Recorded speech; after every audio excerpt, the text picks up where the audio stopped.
한 소녀가 베트남 출신의 저명한 승려인 틱나탄 스님에게 질문합니다. When I get angry, how do I let my anger out? 이 질문에 틱나탄 스님은 기가 막히게 멋진 비유로 소녀에게 대답합니다. It's like the mud, but without the mud, you cannot grow lotus flowers. So we need to be aware that that mud of anger we have to handle, and do not let the mud to smear us and the other person. So you might like to breathe in calmly, mindfully, and look at that boy or girl. And what do you see in him or in her? 사람들이 자기 성격에 대해 자주 하는 말이 있습니다. 바로 저는 욱하는 성격이 있어요라는 표현인데요. 여러분도 이런 욱하는 성격이 있으신가요? 아마 대부분의 사람들은 이런 질문을 받는다면 자기에게도 욱하는 성격이 있다고 대답하실 겁니다. 화나 분노라고도 말할 수 있는 이런 감정은 밖으로 표출되는 순간 후회할 만한 행동으로 이어지기도 하죠. 때문에 사람들은 화가 치밀어 올라도 나중에 있을 후회를 생각하면서 내면에서 올라오는 깊은 빡침을 참기 위해 안간힘을 쓰곤 합니다. 하지만 이 영상에서는 분노라는 감정이 뭔지, 분노를 참는 게 왜 좋지 못한 대처 방법인지, 그리고 나아가 이 분노라는 감정을 활용할 수 있는 방법에 대해서까지 한번 말씀드려 볼까 합니다. 대부분의 사람들은 화가 나면 생각으로 화를 제어하고 컨트롤하려고 합니다. 화가 나지만 그냥 안으로 삭히는 거죠. 끓어오르는 화를 누르고 참는 게 분노를 잘 다스리는 방법이라고 생각하시는 분들도 있겠지만 이건 분노라는 감정에 대처하는 좋은 방법이 아닙니다. 이미 발생한 감정을 어떤 행동으로 옮기지 않고 참는다는 건 엄청난 의지력이 소모되는 일이거든요. 그래서 가득 충전된 의지력으로 하루를 시작해서 하루 종일 여러 가지 일들을 잘 참아내다가도 감정을 제어하던 의지력이 바닥나게 되면 아주 작은 일에도 참았던 분노가 폭발하곤 하는 거죠. 그게 아니라면 참았던 분노는 다른 행동으로 이어지기도 합니다. 홧김에 쇼핑을 하고, 홧김에 폭식을 하며, 홧김에 술을 마십니다. 내면의 화를 제어하던 의지력이 고갈돼서 잘 참고 있던 다른 행동들까지 제어가 불가해지는 것이죠. 그래서 화를 생각으로 제어한다는 건 하루 종일 무거운 물건을 들고 있는 것과 같습니다. 그럼 어떻게 해야 할까요? 분노라는 감정을 내 편으로 만들기 위해서는 우리는 먼저 감정의 생성 방식에 대해 이해할 필요가 있습니다. 감정을 설명하기 위해선 편도체가 등장할 수밖에 없습니다. 편도체는 뇌의 깊은 부분에 위치한 작은 아몬드처럼 생긴 신경구조인데요. 이 편도체는 생존의 위협적인 상황을 감지하게 되면 즉시 반응에 활성화되며 우리 몸을 싸우거나 도망치기 위한 비상상태 모드로 전환시킵니다. 요즘 많이 쓰는 발작 버튼이라는 단어로 표현하면 기억하기가 조금 쉬울까요? 그런데 원래는 이 편도체라는 발작 버튼은 생존의 위협적인 상황에서만 활성화되고 긴급 상황을 탈출하게끔 도와주는 비상벨 역할을 하지만 문명의 발전 속도에 따라오지 못한 느린 뇌의 진화 때문에 현대사회에선 생존의 위협적인 상황이 아니더라도 시도 때도 없이 활성화되곤 합니다.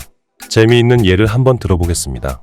제가 자주 가던 국밥집이 있었는데 사장님인 아주머니가 정말 친절하고 국밥 맛도 끝내줬습니다. 아주머니는 정말 점잖고 여유있어 보이는 분이셨죠. 그 국밥집 메뉴에는 여러 가지가 있었는데 순대국밥이랑 모듬순대라는 메뉴도 있었습니다. 그래서 종종 손님이 순대라고만 주문하면 순대국밥 주문인지 모듬순대 주문인지 알 수가 없기 때문에 아주머니가 순대국밥인지 모듬순대인지 항상 되물어 보시곤 했죠.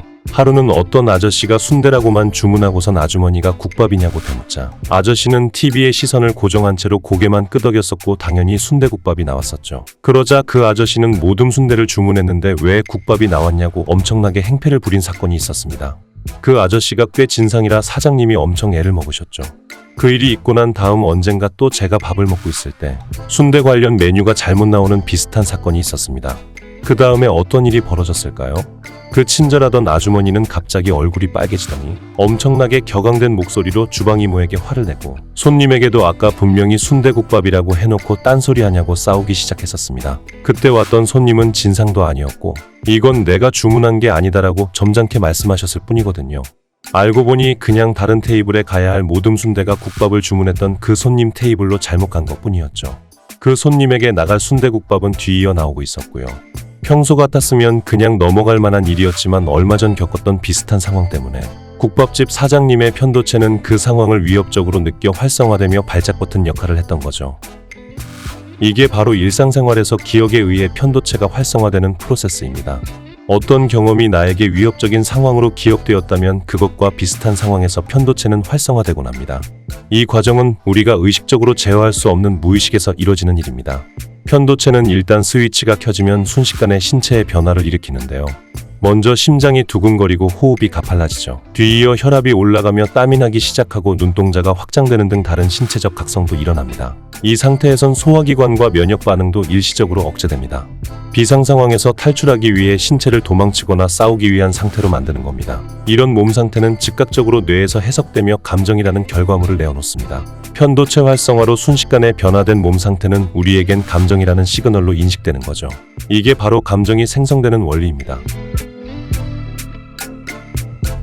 감정의 영어 단어인 이모션은 행동하게 한다는 의미를 가지고 있습니다. 부정적 감정이란 한마디로 그 상황에서 벗어나기 위해 행동하라는 신호인 거죠.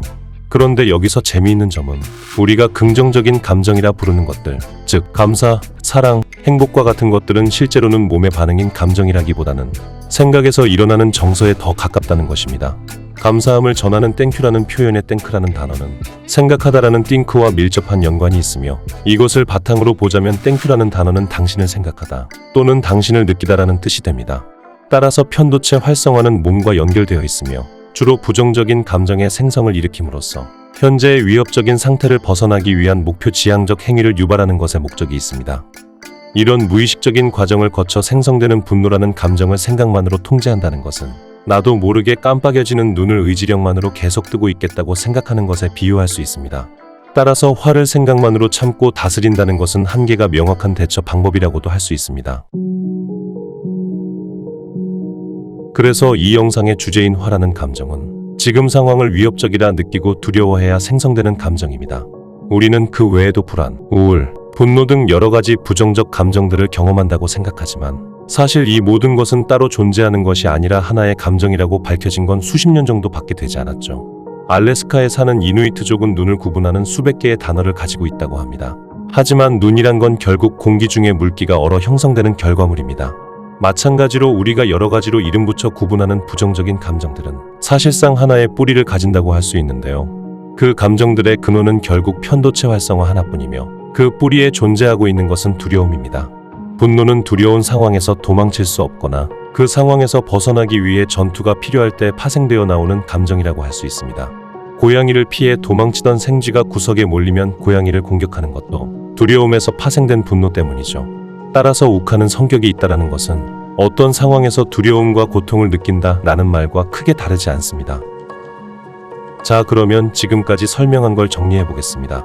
인간은 두려움에 의해 편도체가 활성화되고 이 발작 버튼은 신체를 각성시킵니다. 각성된 신체는 다시 전전두피질에서 해석되어 부정적 감정을 생성하며 인식된 감정은 또다시 나의 몸에 어떤 목표지향적 행위를 유발합니다. 그리고 현재의 그 두려운 상황으로부터 벗어나기 위해 생성되는 감정 중 하나가 바로 분노입니다. 그래서 분노하는 사람은 지금 무언가 두려운 상황 속에 있는 것이라고 말할 수 있습니다. 이렇게 화라는 감정이 생성되는 원리를 이해하셨다면 어떻게 하면 화를 다루고 활용할 수 있을까라는 질문에 대답을 듣기 위한 준비가 끝났습니다. 앞의 설명들은 모두 이제부터 들으실 틱나탄 스님의 말을 좀 더 깊이 있게 이해하기 위한 준비였죠. 틱나탄 스님의 분노를 활용하는 방법에 대한 설명은 영상 처음에서도 보셨던 소녀의 질문으로부터 시작됩니다. When I get angry, how do I let my anger out? It's like the mud, but without the mud, you cannot grow lotus flowers. So the mud is useful somehow. So your anger is useful somehow. In fact, anger is something that you can use, and if you hold that anger in understanding, in compassion, then anger becomes something like love, like compassion. I will give you an example. The other fellow this morning said something unkind to you. He did something, or he said something unkind to you, and you suffer, and anger is coming up. And usually, if you are not a good practitioner, you want to give that boy or that girl a punch, punish him or her, and that is anger in us. And that anger is a kind of mud. It could smear everything. So we need to be aware that that mud of anger we have to handle, and do not let the mud to smear us and smear the other person. So you may like to breathe in calmly, mindfully, and look at that boy or girl. And what do you see in him or in her? You see there is a violence in him. There is anger, suffering in him or in her. If that boy and or girl is happy, he would not have said something mean like that. He wouldn't have done something violent like that. But he did not have the happiness. He does not have the happiness in him. That is why he suffer. And when he suffer like that, he want to get his suffering out by saying something mean to you or doing something unkind to you. And we think that by doing so he will suffer less. That's not very intelligent. So when you look and you see that boy is unhappy, there is anger, violence in him, and he does not know how to handle the violence in him, the unhappiness in him. That is why he suffers. And when he suffers like that, it's natural that he makes people around him suffer. So when you see the anger in him or in her, and you understand that anger, you are no longer angry at him. Poor boy, poor little boy, poor little girl, they suffer. I don't want to punish him, to make him suffer more.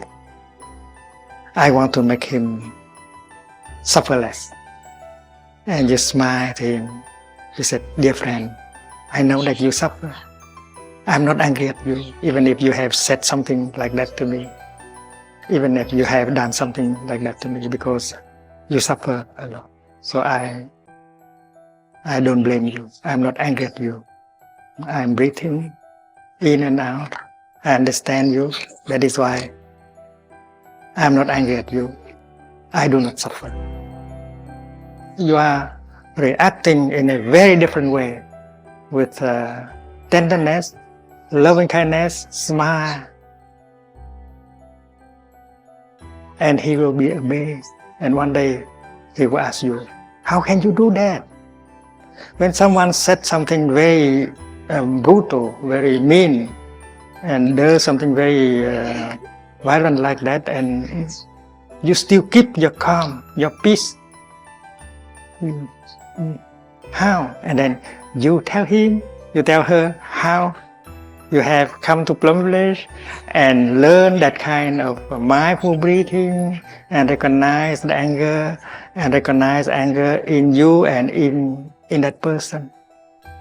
화를 내고 있는 사람들은 강해 보인다고 생각되기 쉽지만 틱나탄 스님의 말처럼 분노라는 감정은 고통과 불행, 그리고 나약함의 신호로 봐야 합니다. 그러니 분노라는 진흙을 마구 뿌려대며 나와 다른 사람을 더럽히지 말고 그 진흙을 사랑과 연민이라는 연꽃을 자라나게 하는 밑바탕으로 활용하라는 것이죠. 그리고 이 분노라는 진흙을 다루려면 먼저 자신의 감정을 알아차려야 하는데 아나빠나사띠라는 호흡 명상이 꽤 도움이 된다고 합니다. 여러분도 오늘부터 하루에 5분씩 이런 호흡 명상을 시작해보는 건 어떨까요? 시청해 주셔서 감사합니다.